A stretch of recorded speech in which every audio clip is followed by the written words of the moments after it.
filled with excitement, fun, and is beyond limits. But the question is, are you ready to jump? If it is a yes, then you have jumped into the world of ultimate entertainment. Welcome to YOLO 247, a place of fun, indulgence, and endless surprises.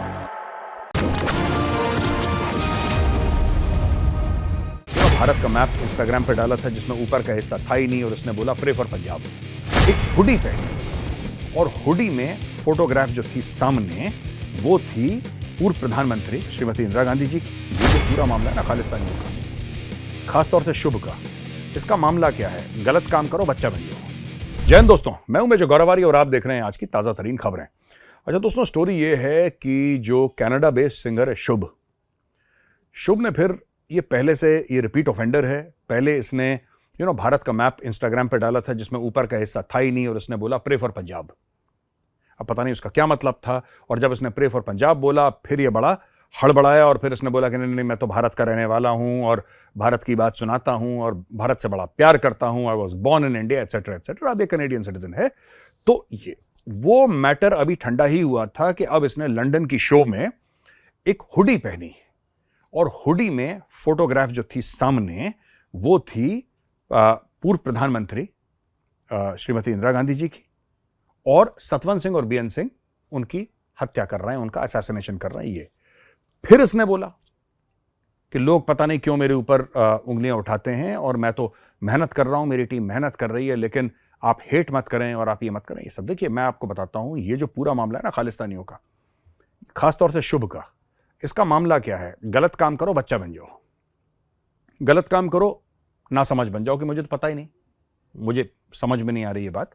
तो ये सब करके ये लोग बातें करते हैं। अब इनको टैकल कैसे करना है, मैं आपको let's come to the brass tacks कि बॉस इनको टैकल कैसे करना है। टैकल इस प्रकार से करना है दोस्तों इनको कि इनका रिश्ता भारत से तोड़ना है, हर प्रकार का। सिर्फ ऐसा नहीं कि भारत आ जा सकें, सिर्फ उसकी बात नहीं कर रहा मैं कि आप इनको बोलें कि आप भारत के अंदर घुस ना सकें, ये सब ना, ये भारत पैसे ना भेज सकें, पहली चीज। इनके रिश्तेदारों के ऊपर सर्वेलेंस हो 24/7, इनके मोबाइल फोन का, इनके ईमेल का, किसी भी प्रकार का जिससे टच में वो हो।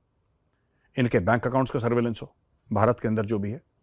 इनका जो भी कंटेंट है, जो ये रिकॉर्डिंग करते हैं अपनी म्यूजिक की, वो भारत में किसी भी प्रकार, चाहे आप बोलें कि ये फेसबुक पे, ट्विटर पे, यूट्यूब पे, इंस्टाग्राम पे, ये किसी भी फॉर्मेट पे ना चल पाए। और दोस्तों एक और चीज, जो इंफॉर्मेशन एंड ब्रॉडकास्टिंग मिनिस्ट्री है, उसको एक मैसेज दे देना चाहिए जितने भी एंटरटेनमेंट प्लेटफॉर्म्स हैं, जितने भी सोशल मीडिया के प्लेटफॉर्म्स हैं, जितने भी ये प्रोग्राम्स ऑर्गेनाइज करवाते हैं, सबको कि ये सिंगर बैंड हैं, आप इनको भारत में ना ला सकते हैं, ना इनका म्यूजिक प्ले कर सकते हैं।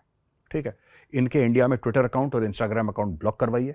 मैं आपको बता रहा हूं दोस्तों, ना ये रेहड़ी पे अमरूद बेचना शुरू कर दें तो मेरा नाम बदल दीजिएगा, क्योंकि इनकी असली मार्केटिंग डायरेक्टली और इनडायरेक्टली इंडिया से होती है, क्योंकि पंजाबी यहां पर बोली जाती है। ठीक है, थोड़ी बार पाकिस्तान में भी बोली जाती है, ऐसी बात नहीं है, लेकिन जो इनके फैंस हैं, सुनने वाले हैं, वो यहाँ पे हैं। बहुत ज़रूरी है, एपी ढिल्लों है, ये शुभ है और जैजी बी है, ये जितने भी खालिस्तानी सिंगर्स हैं ना, इनको सबक सिखाने का एक ही तरीका है। भारत से इनका हर किस्म का रिश्ता, वो डिजिटल हो, वो स्पॉटिफाई के थ्रू हो, वो इंस्टाग्राम के थ्रू हो, भारत से हर प्रकार का इनका रिश्ता काट दो, ये अपने आप लाइन पे आ जाएंगे। ठीक है, देखिए दोस्तों, ऐसा है ना कि लोग कहते हैं कि साहब ये तो आर्टिस्ट हैं, इनको क्या पता। आर्टिस्ट भी इतने भोले नहीं होते, आर्टिस्ट भी इंसानी हैं, और जो तनाव आपके और मेरे दिल में है वो तनाव इनके भी दिल में है। राइट?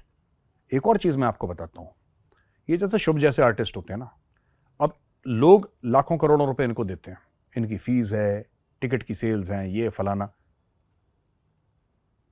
क्या ये नहीं हो सकता कि खालिस्तानियों को फंड कर रहे हो? क्या ये नहीं हो सकता कि परसेंटेज ऑफ अर्निंग्स इतनी मैंने दे दी खालिस्तान के लिए? सब कुछ हो सकता है, इसका इन्वेस्टिगेशन, मैं ये नहीं कह रहा ये है, मैं कह रहा हूं हो सकता है, इसलिए बहुत जरूरी है कि इनका इन्वेस्टिगेशन पूर्ण रूप से हो। दोस्तों दूसरी खबर यह है कि हमास के बड़े सीनियर लीडर हैं, इनका नाम है मूसा अबू मजरूक।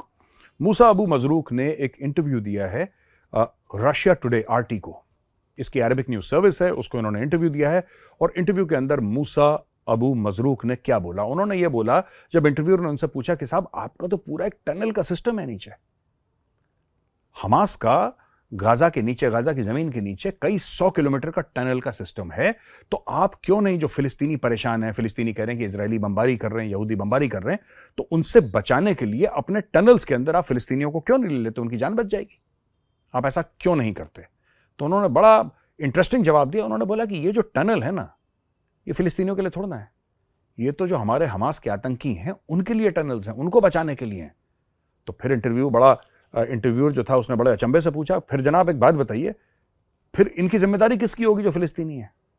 आप तो फिलिस्तीनियों के लिए लड़ रहे हैं, आप मना कर रहे हैं कि हम उनकी मदद नहीं करेंगे, इनकी जिम्मेदारी किसकी है? कहता हमें क्या मतलब है, इजराइल जाने, यूनाइटेड नेशंस जाने, वो लोग जाने, इनकी कैसे मदद करनी है, हमारी रिस्पॉन्सिबिलिटी नहीं है फिलिस्तीनी लोग।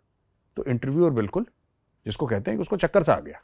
उसने बोला पता नहीं अजीब सा आदमी है, अभी तक तो ये कह रहे थे पूरे हमास वाले कि साहब हम फिलिस्तीनियों के हक के लिए लड़ रहे हैं, अब जब फिलिस्तीनियों को एक्चुअली मदद करने का वक्त आया तो ये गायब हो गए, साफ मना कर दिया कि नहीं, यू आर नॉट वेलकम, आप निकलो यहां से। आखिरी ये चीज है कि अमेरिका और इजराइल के बीच में दोस्तों बातें चल रही हैं कि एक बार हमास खत्म तो उसके बाद क्या, गाजा पट्टी का करना क्या है उसके बाद। तो इजराइल और अमेरिका ने दोनों ने डिसाइड करा है कि इजराइल उस पर कब्जा नहीं करेगा गाजा पट्टी पे, और हमास को तो आने दे नहीं सकते, हमास को तो वैसे ही खत्म कर देंगे, लेकिन अगर कोई दूसरा हमास जैसी कोई आतंकी संगठन हो उसको नहीं आने दे सकते वहां पे, क्योंकि जब तक वो आतंकी संगठन रहेगा गाजा में, इजराइल को खतरा बना रहेगा। तो सब कुछ साफ करने के बाद एक बार पूरा का पूरा जो गाजा पट्टी है उससे पूरे हमास को साफ करने के बाद नेक्स्ट स्टेप क्या रहेगा दोस्तों? नेक्स्ट स्टेप ये रहेगा कि आप वहां पे यूनाइटेड नेशंस को बुलाएंगे, वहां पे यूनाइटेड नेशंस एक उसकी फौज होगी, वहां पे उसकी सेफ्टी और सिक्योरिटी यूनाइटेड नेशंस की जिम्मेदारी होगी, और वहां पे दुनिया भर के लोग आएंगे, अलग अलग नेशनैलिटीज के लोग आएंगे वहां पे, और वहां पे एक स्टेबिलिटी लाई जाएगी।